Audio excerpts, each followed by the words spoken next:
Creative computer পক্ষ থেকে আন্তরিক শুভেচ্ছা। প্রিয় শিক্ষার্থী, আজ আমি আপনাদের দেখাবো কিভাবে লেয়ার মাস্কের ব্যবহার করতে হয়। তো লক্ষ্য করুন, ফটোশপে আমি একটি অ্যাড এখানে ওপেন করে রেখেছি। এমত অবস্থায় এটি একটি আমি এখানে যে অ্যাডটি এখানে ওপেন করে রেখেছি সেটি কোনো পিএইচডি ফাইল নয়, এটি একটি জেপিজি ইমেজ। অর্থাৎ এটি হলো জেপিজি ইমেজ। এমত অবস্থায় আপনি যদি চান যে এখানে এই যে অ্যাডটির মধ্যে এখানে এই যে একটি ছবি রয়েছে, ইলিশ মাছের একটি ছবি রয়েছে, এমত অবস্থায় আপনি এই ছবিটি যদি আলাদাভাবে পিএনজি আকারে সেভ করে রাখতে চান, তাহলে কিভাবে সেটি করবেন যাতে করে আপনি আরেকটি ডিজাইনে এটি ব্যবহার করতে পারেন। তো চলুন শুরু করি। তো এই জন্য প্রথমে যে কাজটি করবেন, এখানে ফটোশপে লক্ষ্য করুন, এখানে একটি টুলবার দেখা যাচ্ছে। তো আপনি এই টুলবার থেকে কুইক সিলেকশন টুলটি সিলেক্ট করবেন। কুইক সিলেকশন টুল এখানে ক্লিক করবেন। তারপর যে কাজটি করবেন, আপনি এখান থেকে, প্রিয় শিক্ষার্থী, আমি একটু জুমটি অর্থাৎ একটু কিবোর্ড থেকে কন্ট্রোল কি চেপে প্লাস বাটনটি চাপলেই জুম হয়ে যাবে। তো সেক্ষেত্রে আমি আপনাদের বোঝার সুবিধাতে একটু বড় করে নিলাম ছবিটি। যাই হোক, এবার যেহেতু কুইক সিলেকশন টুলটি এখান থেকে সিলেক্ট করলাম, তারপর এখান থেকে উপর থেকে আপনি এইভাবে মাউস দিয়ে ড্র্যাগ করে এটিকে সিলেক্ট করুন। লক্ষ্য করুন প্রিয় শিক্ষার্থী, খুব সুন্দরভাবে আস্তে আস্তে আপনি এটিকে সিলেক্ট করুন যাতে করে কোনো অংশ আপনার বাদ না যায়। তো লক্ষ্য করুন, আমি যেভাবে সিলেক্ট করতেছি আপনারা অনুরূপভাবে এটিকে সিলেক্ট করবেন। প্রিয় শিক্ষার্থী, খেয়াল করুন, অনুরূপভাবে এটিকে সিলেক্ট করে নেবেন আস্তে আস্তে। তো এইভাবে সিলেক্ট করার পর লক্ষ্য করুন, এখানে এই অংশে একটু বাকি রয়েছে বাম দিকে, আমি আস্তে আস্তে এটিকে সিলেক্ট করে নিচ্ছি। তো লক্ষ্য করুন, আমি যেভাবে করছি আপনারাও অনুরূপভাবে করবেন। তো প্রিয় শিক্ষার্থী, খেয়াল করুন, এখানে কিন্তু সিলেক্ট হয়ে গেল।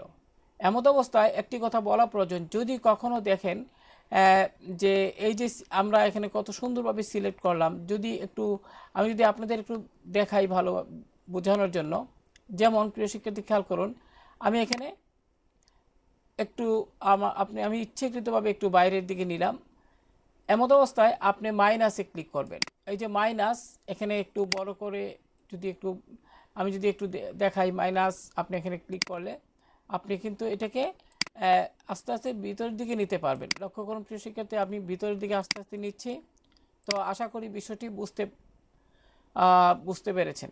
এবার যে কাজটি করবেন, সম্পূর্ণভাবে এটি সিলেক্ট হওয়ার পর খুব সুন্দরভাবে আপনি সিলেক্ট যখন করবেন, কোনো অংশ যাতে আপনার এখানে বাদ না পড়ে সিলেকশন অংশ থেকে, সেক্ষেত্রে সিলেক্ট থাকা অবস্থায় আপনি যে কাজটি করবেন, এখান থেকে কিবোর্ড অর্থাৎ লেয়ার প্যানেল থেকে আপনারা লক্ষ্য করুন, এখানে ক্যামেরার একটি আইকন দেখা যাচ্ছে। আপনি এই অংশে মাউসের বাম বাটন দিয়ে একবার ক্লিক করুন।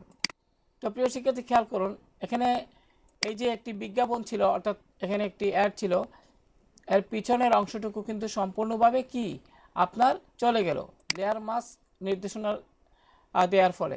এবার টুলবারের মুভ টুলটিতে ক্লিক করে এটি একটু মুভ করে নিন। তারপর এখানে আপনার টুলবার থেকে ক্রপ টুলটিতে সিলেক্ট করুন। ক্রপ টুলটিতে সিলেক্ট করার পর আপনি এখানে মাউস দিয়ে ড্র্যাগ করে অতটুকু পর্যন্ত প্রয়োজন মতো সিলেক্ট করে নেবেন। সিলেক্ট করে এবার ঠিক চিহ্নে ক্লিক করুন।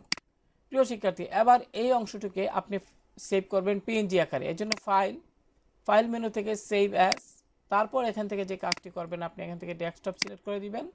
তারপর এখান থেকে সেভ অ্যাজ টাইপ এখানে ক্লিক করে লক্ষ্য করুন পিএনজি আপনি এখানে ক্লিক করবেন এবং এখানে একটি নাম দিয়ে দিবেন। মনে করি আমি এখানে নাম দিয়ে দিলাম আপনার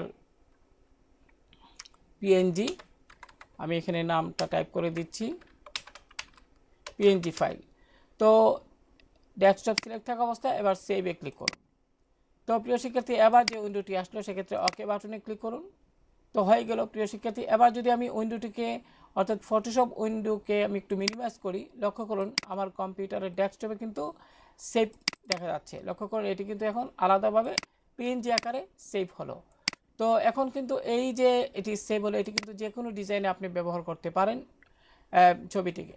তো প্রিয় শিক্ষার্থী, আজকের এই টিউটোরিয়ালটি আশা করি যারা নতুন অ্যাডোব ইলাস্ট্রেটর শিখতেছেন তাদের জন্য খুবই সহায়ক হবে। তো ভালো থাকুন সবাই, আল্লাহ হাফেজ।